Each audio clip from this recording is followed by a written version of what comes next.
প্রিয় শিক্ষার্থীরা, তোমরা যারা গত দুদিন থেকে অটো পাসের বা পূর্ণ নম্বরে পরীক্ষা নেওয়া হওয়ার জন্য আন্দোলন করতেছো, এই বিষয়ে গতকালকে রাতে তখন কুমার সরকার একটি নোটিশ দিয়েছেন সময়কালকে। সময়কালকে তথ্য জানিয়েছেন। আমি তোমাদের একটু দেখানোর চেষ্টা করি।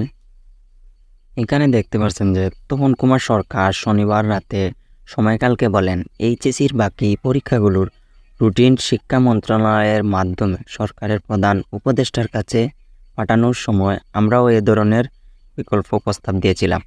তখন প্রধান উপদেষ্টা পরীক্ষা গ্রহণের পক্ষে মত দেন। এক্ষেত্রে শিক্ষা বোর্ডগুলোর কিছু করার নেই। এ বিষয়ে প্রধান উপদেষ্টা এবং শিক্ষা উপদেষ্টা সিদ্ধান্ত নিতে পারেন।